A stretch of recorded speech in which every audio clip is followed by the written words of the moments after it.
Okay, so good afternoon all. Let us start with the other program.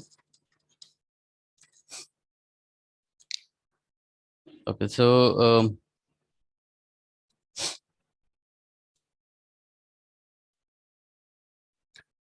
मागच्या लेक्चरमध्ये आपण पाहिलं होतं की ट्रान्सपोज ऑफ अ मॅट्रिक्स.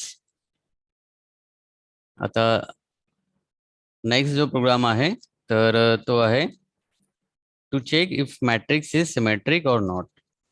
तर मॅट्रिक्स सिमेट्रिकल आहे की नाही हे चेक करण्याचं आपण पाहणार आहे. तर मोस्टली हे माहिती आहे की जर समजा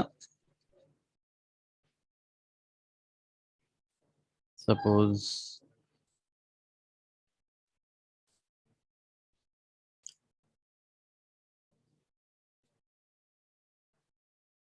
सो लेट अस से की हा एक मॅट्रिक्स आहे, एक 3x3 चा मॅट्रिक्स. आता सिमेट्रिक आपण केव्हा म्हणणार की जर समजा लोअर डायगोनल आणि अप्पर डायगोनल मॅट्रिक्स चे एलिमेंट जे आहेत तर ते सारखे जर असेल तर त्या केसमध्ये आपण म्हणणार की जो हा मॅट्रिक्स आहे तर तो मॅट्रिक्स हा सिमेट्रिक आहे. अदरवाइज आपण म्हणणार की हा अनसिमेट्रिकल आहे. आणि मोस्टली जर समजा तो स्क्वेअर मॅट्रिक्स असेल तर त्या केसमध्ये मोर आपण तो सिमेट्रिक आहे की नाही तो चेक करू शकतो.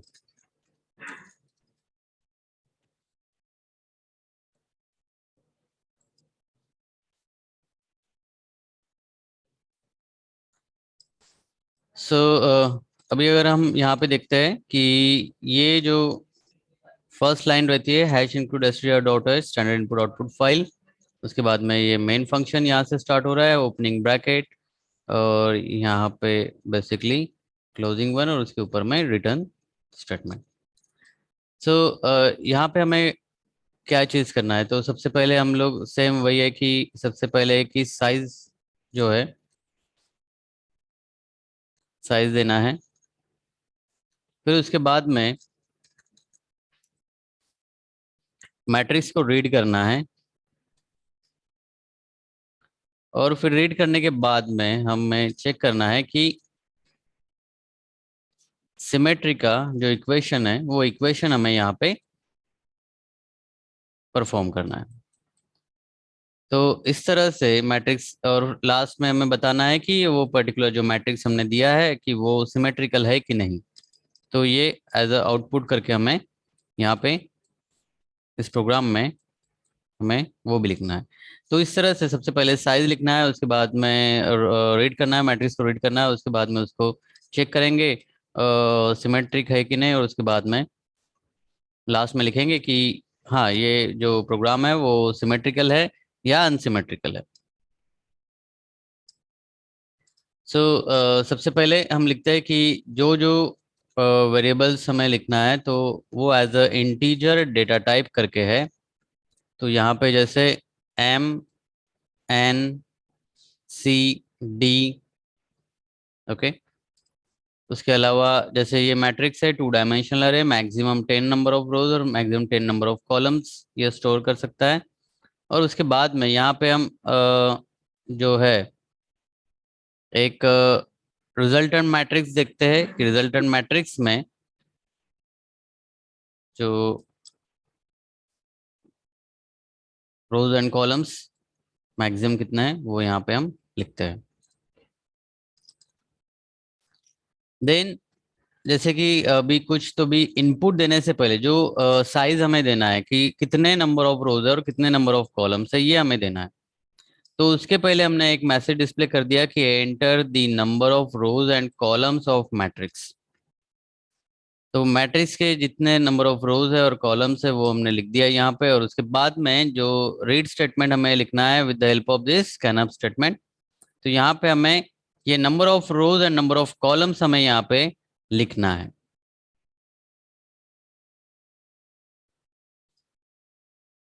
सो नंबर ऑफ रोज और नंबर ऑफ कॉलम्स के लिए हमने यहाँ पे इनपुट स्टेटमेंट दे दिया. और उसके बाद में मतलब ये पार्ट या हम बोल सकते हैं कि यहाँ से यहाँ तक पार्ट की जो साइज ऑफ मैट्रिक्स है, वो साइज ऑफ मैट्रिक्स हमने यहाँ पे दे दिया है। अब नेक्स्ट पार्ट क्या है, तो नेक्स्ट पार्ट में हमें मैट्रिक्स जो है वो रीड करना है।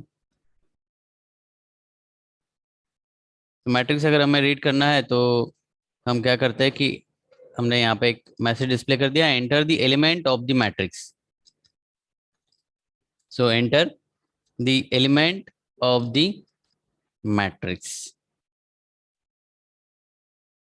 तो जो हमने लास्ट में देखा था कि ट्रांसपोज ऑफ मैट्रिक्स जो हमने देखा था, जो प्रोग्राम हमने देखा था कि सपोज यहाँ पे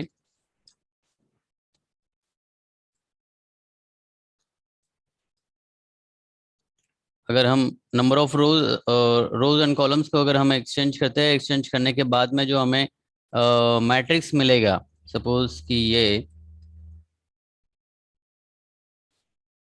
सेम ही आएगा 1 2 2 3, और जो अपर डायगोनल है और लोअर डायगोनल है वो अगर सेम मिलता है तो यहाँ पे हम बोल सकते हैं कि ये एलिमेंट, ये एलिमेंट, ये एलिमेंट और ये एलिमेंट, जो एलिमेंट्स है वो बेसिकली सेम है कि नहीं वो हम चेक करने वाले हैं। तो उसके लिए हमने क्या कर दिया कि यहाँ पे स्कैनफ स्टेटमेंट से, या फिर हम बोल सकते हैं कि ये जो फॉर स्टेटमेंट है, फॉर लूप है, तो ये outer for loop for rows और inner for loop for column, ये हमने लिख दिया। जहाँ पे initial value C is equal to 0, उसके बाद में कंडीशन हमने दे दिया है कि सी लेस देन एम, और यहाँ पे इंक्रीमेंट अगेन एज 1 का इंक्रीमेंट। तो उसके लिए हमने, तो देखिए कि थोड़ा सा मैंने यहाँ पे जो प्रोग्राम है, प्रोग्राम कुछ तो भी मतलब जो लास्ट टाइम में हमने देखा था आई और जे का यूज किया था, इंस्टेड ऑफ आई और जे हमने यहाँ पे कुछ अलग वेरिएबल्स लिखे हुए, सी और एम लिखे हुए हैं, और सी एम एन डी इसका हमने यहाँ पे यूज किया है। तो मतलब अगर आप वो भी लिखना चाहे तो जैसे कि देखिए कि अगर हमें ये ऊपर में हमने ट्रांसपोज में जो लिखा था कि यहाँ पे इस तरह से अगर हमें एलिमेंट्स लिखना है तो ये भी हम लिख सकते हैं यहाँ पे जिस तरह से आई और जे, ठीक है, नंबर ऑफ रोज और नंबर ऑफ कॉलम। ये अगर आप इससे टोटली सेटिस्फाई या फिर आपको समझ में आ गया है कि ये प्रॉपर ऐसे ही फॉर लूप लेना है, outer for loop, inner for loop, तो कुछ भी प्रॉब्लम नहीं, ये भी चलता है। सिर्फ चेंजेस कहाँ पे आएंगे वो फिर मैं बाद में जाके बताता हूँ। सो यहाँ पे ट्रांसपोज का जो प्रोग्राम है ऑलमोस्ट यहाँ तक तो सेम है। तो हमने यहाँ पे क्या किया कि यहाँ पे आउटर फॉर लूप जो लिया है वो रोज के लिए लिया है, इनर फॉर लूप हमने कॉलम्स के लिए लिया है। जहाँ पे फॉर लूप के अंदर में initial condition, sorry initial value, उसके बाद में कंडीशन और उसके बाद में ये इंक्रीमेंट, ये है रोज के लिए। वैसे ही कॉलम के लिए हमने इनर फॉर लूप दिया है, तो इनिशियल वैल्यू जो कि ये 0, कंडीशन है जब तक कि ये लेस देन एन है, उसके बाद में ये इंक्रीमेंट कितना है तो डी प्लस प्लस। तो अभी ये हमने रीड स्टेटमेंट दिया है यहाँ पे, या फिर स्कैनअप स्टेटमेंट यहाँ पे हमें रीड करना है। तो ये जो एलिमेंट है वन बाय वन जो एलिमेंट रहने वाला है, तो एलिमेंट यहाँ पे हमें रीड करना है। फिर रीड करने के बाद में हमने यहाँ पे क्या किया कि जो डायरेक्टली जो हमने लास्ट इसमें देखा था कि ट्रांसपोज हमने कैलकुलेट कर दिया, तो ट्रांसपोज कैलकुलेट के लिए भी वैसे सेम जो हमने यहाँ पे फॉर लूप लिया है वैसे का वैसा यहाँ पे कॉपी और पोस्ट पेस्ट कर दो। सेम लाइंस कुछ भी चेंज नहीं है, बस यहाँ पे इक्वेशन है कि ट्रांसपोज यहाँ पे जो सी है जो कि है रोज था, वो यहाँ पे कॉलम हो गया, और ये जो डी एज अ कॉलम था ये यहाँ पे रोज हो गया, मुझे मतलब एक्सचेंज हो गया यहाँ पे। सो ट्रांसपोज में हमने यहाँ पे एक्सचेंज कर दिया। तो यहाँ तक आपका जो ट्रांसपोज का प्रोग्राम है वो सेम वैसे का वैसा भी आप यहाँ पे यहाँ तक लिख सकते हैं। सिर्फ अभी हमें कंडीशन चेक करनी है क्योंकि हमें यहाँ पे सिमेट्री देखना है कि मैट्रिक्स सिमेट्रिकल है कि नहीं। तो यहाँ तक मतलब लास्ट का जो प्रोग्राम है ट्रांसपोज का प्रोग्राम, जहाँ पे हमने साइज दे दिया, साइज देने के बाद में हमें रीड करना है, और रीड करने के बाद में हमें यहाँ पे एक इक्वेशन देना है जो कि है सिंपल ट्रांसपोज का इक्वेशन हमने यहाँ पे देना है। फिर अभी नेक्स्ट पार्ट आता है कि अभी जो एलिमेंट्स है वो एलिमेंट्स हमें चेक करना है। तो सबसे पहले हम क्या करने वाले हैं कि यहाँ पे इफ स्टेटमेंट हम यहाँ पे यूज करने वाले हैं। तो इफ स्टेटमेंट में यहाँ पे एक कंडीशन है कि यस, अगर number of rows is equal to number of column, पहले तो हमने देखना है कि नंबर ऑफ रोज और नंबर ऑफ कॉलम्स ये इक्वल है कि नहीं। तो अगर ये if m is equal to n, अगर ये है मतलब यहाँ पे हम देखने वाले, ये कंडीशन देखने वाले यहाँ पे if m is equal to n, अगर ये ट्रू है तो वो केस में उसने फिर से क्या करना है, उसने जो हमने यहाँ पे ऊपर में फॉर लूप दिया है, आउटर फॉर लूप फॉर रोज, ठीक है, ये ऐसे का ऐसा सेम फॉर लूप तो ध्यान में ही आ गया आपको कि जो भी हम आउटर फॉर लूप लेते हैं वो रोज के लिए और इनर फॉर लूप वो है कॉलम के लिए। तो यहाँ पे हमने एक इनर फॉर लूप दे दिया और यहाँ पे फिर से इफ कंडीशन, इसके बाद में हमने इफ कंडीशन दिया है कि यहाँ पे देखना है कि जो एलिमेंट है, यहाँ पे जो एलिमेंट है मतलब हमने ट्रांसपोज करने के बाद में मैट्रिक्स का एलिमेंट, मतलब फर्स्ट मैट्रिक्स का एलिमेंट और ट्रांसपोज मैट्रिक्स के जो एलिमेंट है वो हमें चेक करना है, ठीक है, वो हमें चेक करना है। अगर कोई भी एलिमेंट मतलब यहाँ पे सपोज जितने 2 4 5 6 जितने एलिमेंट्स है उसमें का एक भी एलिमेंट अगर क्या होता है कि इक्वल नहीं है, सेम नहीं है, तो उसने वहां पे रुक जाने को ना। सो इफ मैट्रिक्स, यहाँ पे एक एलिमेंट हम चेक करने वाले हैं, ओके, अगर ये इक्वल नहीं है तो यहाँ पे वो स्टॉप होने को ना। और सपोज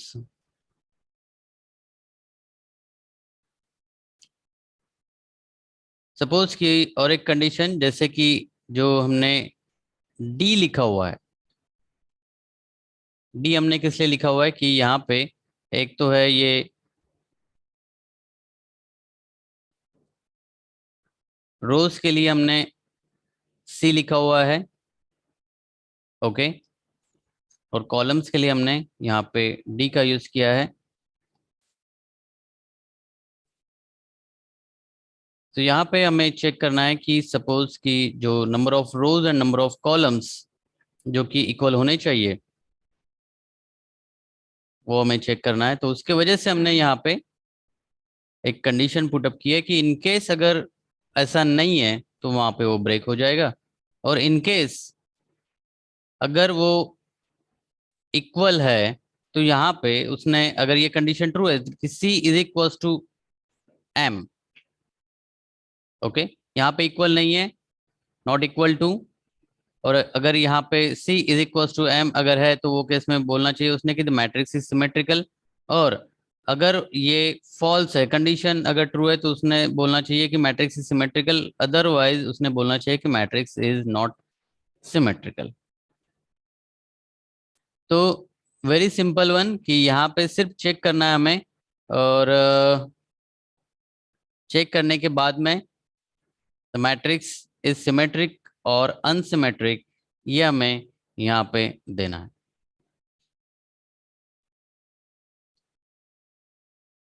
तो यहाँ पे सिर्फ ये जो इफ स्टेटमेंट है, ये इफ स्टेटमेंट यहाँ से चालू हो रहा है, ठीक है, ये फॉर स्टेटमेंट यहाँ यहाँ से चालू हो रहा है, ओके, ये फॉर स्टेटमेंट यहाँ से चालू हो रहा है, यहाँ पे खत्म हो जाएगा।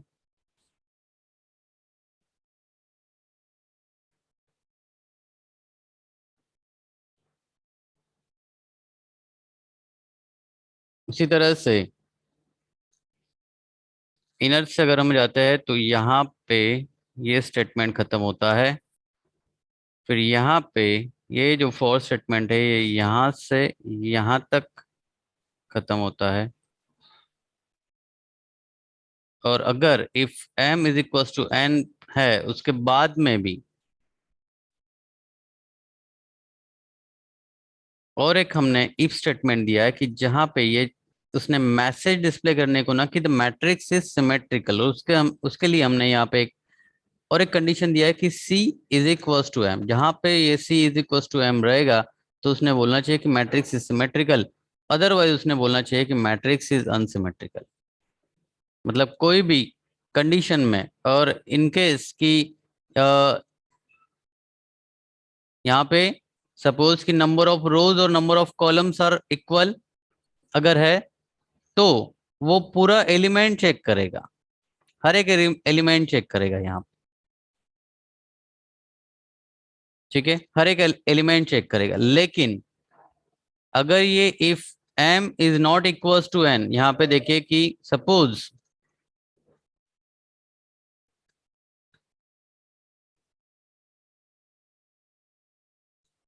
ये इफ स्टेटमेंट यहाँ से स्टार्ट होता है। ओके, ये देखिए कि ये इनर स्टेटमेंट, ये जो इनर स्टेटमेंट है यहाँ पे, फिर नेक्स्ट यहाँ पे, और ये हमने इधर पे इफ स्टेटमेंट दिया है एल्स। और ये अगर ये कंडीशन फॉल्स है उसके लिए यहाँ पे हमने एल्स लिखा है। मतलब अगर ये रोज एंड कॉलम्स ये इक्वल है ही नहीं, तो उसने डायरेक्टली बोलना चाहिए कि the matrix is not symmetrical. तो कंडीशंस कितने हैं यहाँ पे देख लीजिए। कंडीशंस हमने यहाँ पे दो कंडीशंस हमने दिया है कि रोज एंड कॉलम्स तो इक्वल होना चाहिए, और उसके बाद में फिर हर एक जो एलिमेंट रहेगा वो हर एक एलिमेंट वहाँ पे चेक करेगा। और उसमें का जैसे कि हम चेक करते हैं कि भाई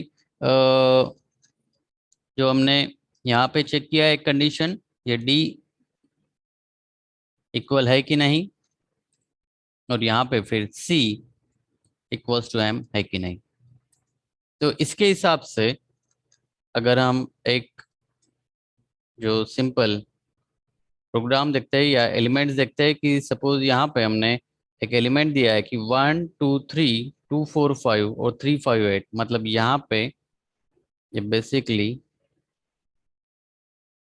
डायगोनल एलिमेंट है। ठीक है, अब यहाँ पे हम बोल सकते हैं ये 2 इज इक्वल्स टू 2, यहाँ पे 3, यहाँ पर भी 3 है, ये 5, यहाँ पर भी 5 है। राइट, सो हम बोल सकते हैं कि ये अपर ट्रायंगुलर और ये लोअर ट्रायंगुलर एलिमेंट्स हैं, ये सेम है। तो उसकी वजह से हम बोलेंगे कि ये मैट्रिक्स सिमेट्रिकल है। अगर यहाँ पे हमने ये 3 बाय 3 का बोला है, लेकिन सपोज आपने गलती से 2 और 3 दे दिया, मतलब यहाँ पे रोज एंड कॉलम से इक्वल अनइक्वल है, तो वो केस में डायरेक्टली वो अनसिमेट्रिकल में जाएगा। लेकिन अगर यहाँ पे आपने बोला है कि 3 बाय 3 है, तो वो क्या करेगा, हर एक एलिमेंट चेक करेगा। यहाँ पे हर एक एलिमेंट चेक करेगा, और ये एलिमेंट ये 2 से यहाँ पे मैच करेगा, ये एलिमेंट यहाँ से मैच करेगा, ये भी एलिमेंट यहाँ से मैच करेगा। अगर उसमें से कोई भी एक भी गलत आ गया तो वो बोलेगा कि मैट्रिक्स इज अनसिमेट्रिकल। सो इसका अगर हम ऑनलाइन जीडीपी के ऊपर में अगर हम इसका आउटपुट देखते हैं,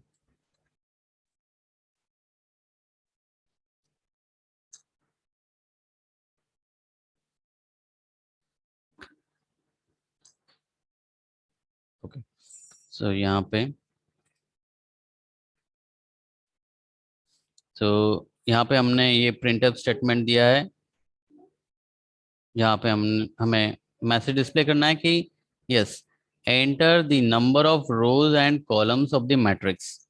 सो इन केस मैं यहाँ पे नंबर ऑफ रोज फिर 2 देता हूँ, और फिर नंबर ऑफ कॉलम्स जो है तो उसके लिए मैंने यहाँ पे 3 अगर मैं ऐसा एंटर करता हूँ तो वो केस में जो है कि enter the element of the matrix, फिर से वो बोल रहा है। ठीक है,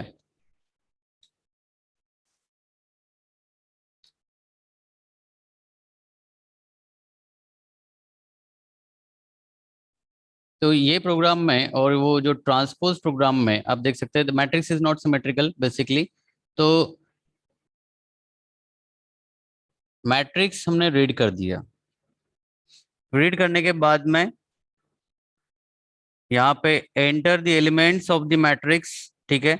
आप चाहे तो यहाँ पे ये जो एम और एन है, यहाँ पर भी एक कंडीशन दे सकते हैं कि यहीं से पता चल जाए कि नंबर ऑफ रोज और number of columns are equal और नॉट। अगर गलती से दे दिया, कुछ गलत दे दिया, तो उसने वहीं पे री एंटर करने के लिए भी बोलना चाहिए। तो जो हमने लास्ट टाइम में देखा था ट्रांसपोज में, ये वैसा नहीं है। ये सिंपली आप साइज एंटर कर दो, एलिमेंट्स को एंटर कर दो, और उसके बाद में फिर हमने कंडीशन दिया है कि यहाँ पे अगर नंबर ऑफ रोज और नंबर ऑफ कॉलम्स अनइक्वल है तो जाके वो मैट्रिक्स इज अनसिमेट्रिकल ऐसा एंटर एज अ डिस्प्ले करके बोल देगा। इन केस आपने proper number of rose and number of columns दिए है, तो वो केस में, जैसे कि अभी हम फिर से यहाँ पे सपोज कि 2 by 2 का मैट्रिक्स अगर हमें देना है, so let us say 1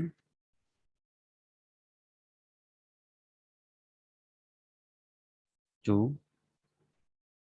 2 और 3। तो यहाँ पे देखिए कि ये जो हमें एलिमेंट्स दिए हैं 1 2, उसके बाद में ये 2 और 3। तो यहाँ पे ये एलिमेंट और ये एलिमेंट सेम होने की वजह से जैसे ही हम यहाँ पे एंटर करते हैं तो बोलता है कि द मैट्रिक्स इज सिमेट्रिक। तो हमें चेक ही करना था कि मैट्रिक्स सिमेट्रिक है कि नहीं। तो उसके लिए ये अलग अलग कंडीशंस हमने यहाँ पे दिए हैं। तो नॉट नेसेसरी कि आप डायरेक्टली जो पर्टिकुलरली ट्रांसपोज का जो हमने लास्ट टाइम में प्रोग्राम देखा था, वही प्रोग्राम जैसे यहाँ तक है। तो ये प्रोग्राम थोड़ा सा चेंज कर दिया हमने। तो आप ये भी दे सकते हैं या फिर ऊपर वाला भी दे सकते हैं, जैसा चाहे। और फिर नेक्स्ट स्टेप में जिस तरह से हमने ये कंडीशन, अलग अलग कंडीशन दिया है, तो कंडीशन, फर्स्ट कंडीशन कि number of rows are equal और नॉट। उसके बाद में हमने जो एलिमेंट्स है वो एलिमेंट्स हमें चेक करने, तो उसके वजह से हमने यहाँ पे फॉर स्टेटमेंट दे दिया। और फिर उसके बाद में हमने यहाँ पे इफ स्टेटमेंट में चेक किया कि अगर इसमें का कोई भी एलिमेंट इज नॉट इक्वल, ठीक है, if it is not equal, तो वो केस में डायरेक्टली हमें मैट्रिक्स इज अनसिमेट्रिक ऐसा आ जाना चाहिए। तो इस तरह से ओके, मतलब मैट्रिक्स का ये लास्ट ऑपरेशन है। अभी तक हमने जो प्रोग्राम देखा है कि सबसे पहले हमने एडिशन का प्रोग्राम देखा था, उसके बाद में हमने मल्टीप्लिकेशन का प्रोग्राम देखा था, फिर ट्रांसपोज देखा हुआ है, एंड देन अभी यहाँ पे हमने सिमेट्रिकल मैट्रिक्स है कि नहीं ये हमने चेक किया है। तो इस तरह से ये चार अलग अलग ऑपरेशंस,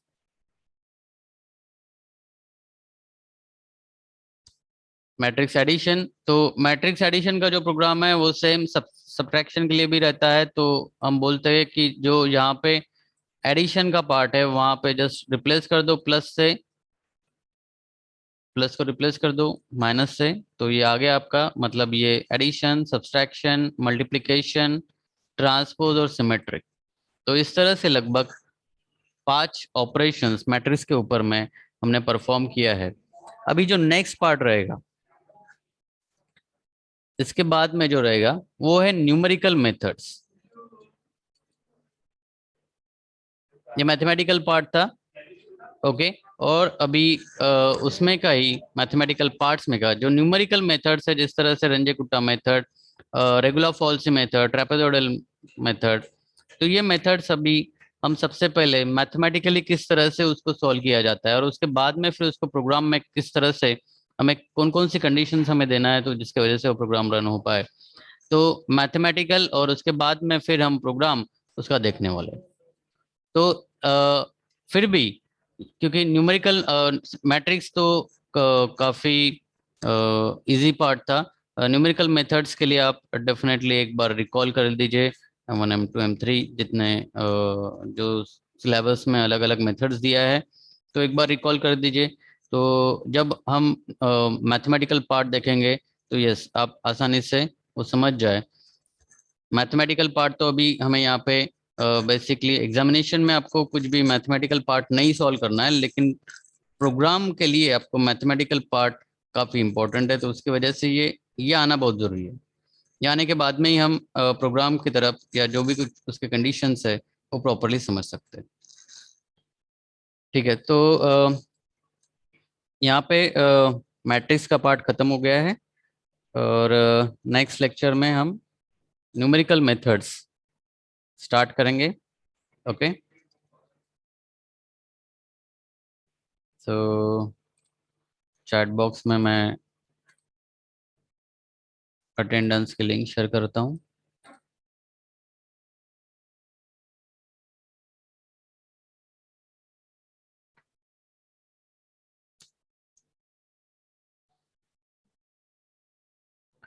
सो अटेंडेंस की लिंक मैंने चैट बॉक्स में शेयर किया है, तो अटेंडेंस मार्क करके आप लीव कर सकते हैं जिनको भी कुछ भी डाउट है। तो मैट्रिक्स ऑपरेशन में अगर कुछ भी डाउट्स है तो आप उस तरह से चैट बॉक्स में एंटर बता सकते हैं, या तो फिर मुझे अनम्यूट करके पूछ सकते हैं।